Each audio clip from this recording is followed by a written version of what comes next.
everybody, welcome to BrickVault. My name is Mike and today I am super excited because we get to build the new set from the Guardians of the Galaxy 2. That is the Milano versus the Abilisk. This set is recommended for ages 7 to 14. It is set number 76081 and it has 460 pieces. And included we have a build for the Milano sheet, which we have seen before in Lego form. Also a small build for the Abilisk monster. And 5 awesome minifigs, including the baby Groot, of course. The cutest of them all. Alright, why am I even talking? I really want to build this thing right now. Alright, so in a medium-sized box we have only 4 bags. Those are labeled from 1 to 4. We have our manual, which is pretty big. That's a neat feature, finally. We get some comic book as well, with some short story right here, including all the characters and creatures in the set, and as well as a sticker sheet and, oh look, a second manual. So that's pretty cool, shouldn't take too long. Let's just get started with this beautiful Milano.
Alright, so the build for the Milano and the Abilisk is totally complete, and I have to say that the set looks pretty neat.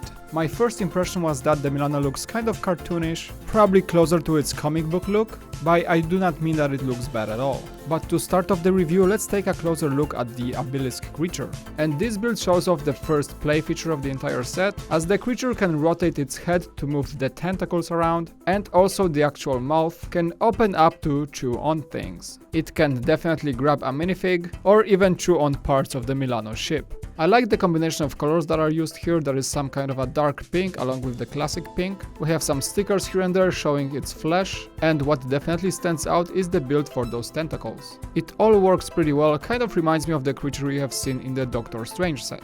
Even though the eyes are printed on 1x1 round tile, the rest of the graphics you can see in this build are all in sticker form. Alright, but let's move on to the main thing we are all here for, and that is the Milano. And I have to say that I consistently compare this ship in my mind to the big Milano we got some time ago, but more on that later on. The new one has a bit different color combination, as we get this orange and dark blue, which work pretty good along with the grey pieces. Again, there is a lot of stickers, especially in the front section of the ship, but these certainly do not work against the overall impression. We have a very nice piece for a canopy, that is fortunately a print right on top, and the entire cockpit can hold 2 minifigs comfortably, but I think there is space for even more. We have 2 consoles in the front section, those are stickers unfortunately, and one cool Easter egg is the cassette player in the back, and I guess that is another Star-Lord's awesome summer mix. We have 2 stud shooters right next to the cockpit, that is the main armament of the ship. I think with all the cool angles and shapes they could have been hidden somewhere else, and there is also one more play feature hidden here. If you can see those small cross axles, they actually release another set of weaponry. That would be those bombs hidden under the wings. So if you push that thing, the bombs just pop off and you can bomb the Abilisk. Pretty neat, and as we are talking about the wings, let's check out the avionics of the ship. There are 2 small rudders in the back right next to the engine. By the way, the engine doesn't look very impressive. I think they could have done a much better work here. We also do not get any kind of canopy or glass in the back as it was in the bigger version of the ship. But I guess the designers just went with the scaled down version, and the engine somehow just had to fit with the rest of the ship. But let's move on to the actual wings, because the Milano has a number of small wingtips. There will be 3 on each side plus the back rudders, which end up in giving this aggressive awesome look. And here with the scaled down version, it actually still looks pretty good. It is very easy to change angle of each one of them. so pretty much you can make it look as cool as you want to.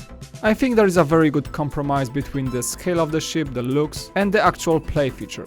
The profile of the ship is very nice. The designers actually took great advantage of some clever connections here and there. It is especially visible in the front parts of the wings. The hull, however, is a bit thinner and shorter than the previous version, and personally I think the previous one looked actually better in this department. But don't forget, this is mostly a playset, and in that way it works really well because it is very sturdy, so I guess LEGO is continuing to follow the route of sturdiness over the model's scale. Let's take one more overview look of the entire ship. I think the more I look at it and actually hold it, the more I like it. It is just a very solid build overall. And now onto our main heroes, the minifigs, which are actually very cool in this set. We get 5 characters in the set, that is of course the Star-Lord, Drax, Gamora, Nebula, and no one else but Baby Groot, who is of course the coolest, the cutest and more superlative adjectives LEGO figure ever to be created. And starting off with Star-Lord, we get a pretty cool print for the entire torso and legs. He comes with some sort of a jetpack and 2 cool looking pistols in gunmetal color. Star-Lord's head has 2 expressions. We of course get this classic superhero smirk and also an angry face. And I really like the print for his unshaved beard, that is actually quite close in looks to how Chris Pratt looks. Star-Lord comes with 2 head accessories, he has hair, that is a very cool mold, and of course his trusty helmet. And speaking of his helmet, I really like this golden inlay on his face. Next up we have Drax. He is printed all over the place. You can see a very detailed print for his torso, along with his arms, and of course the legs. I really like his belt, that is very carefully covering the top part of his legs. He also comes with a jetpack and 2 daggers. His head has only 1 angry expression, that is a very cool print, and the back of his head matches the pattern on his torso. Gamora, the green lady, is actually the most disappointing, to be honest, because she comes with the exact same torso and legs as the Star-Lord. I really hoped actually that such iconic character would at least come with a unique print. But anyways, her head is very nice, she comes with 2 expressions. The detailed prints in silver show markings on both her faces, and she comes with a katana sword. Actually the set gets you 2, so you can make her dual wield. Still a cool fig, but they could have done better here. And the next one fig is the main adversary in this set, that is Nebula, and she comes with a really cool print for the torso, both front and back. You can see some damage done to her suit.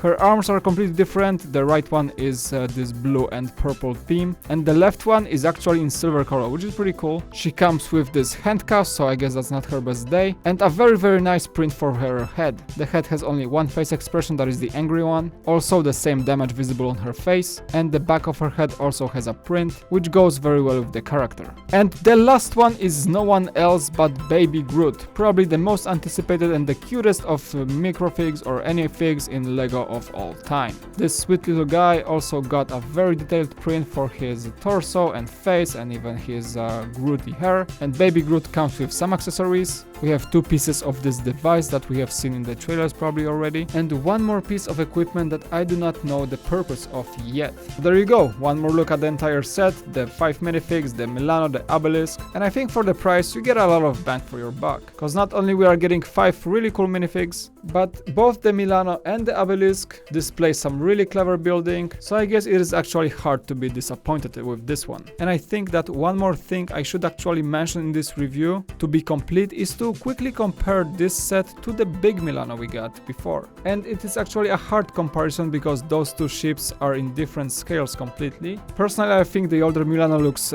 still better, just because the bigger scale allowed to introduce much better detailing and shaping, plus that ship used custom pieces for the wings from the Technic line, so it was looking very good right off the bat. But I think the new Milano actually works in the colors department with this orange and dark blue, and I actually keep reminding myself that the small one is more of a playset, while I consider the big one, the old one, to be more of a display model, even a Ultimate Collector series. So I guess it is really hard to compare them, but I am just happy that we have both, because in my opinion they represented different values and different style of building. So I would rate the old Milano to be better in looks and detailing, while the new Milano wins in the price to value ratio department and actual accessibility for younger LEGO fans who just want the legendary Milano to be part of their collection. And I think when you think about this, there is no reason not to buy it. Alright guys, so that is it for this review episode. I have both Milano ships ships here, really cool sets. That's a very iconic ship in the Marvel universe. And thank you again so much for watching. Remember, if you like our content, you can hit those like and subscribe buttons right below. I have left a link for this ship in the video description below. Without further ado, thank you again so much for watching. My name is Mike, and I'll see you again on BrickVault.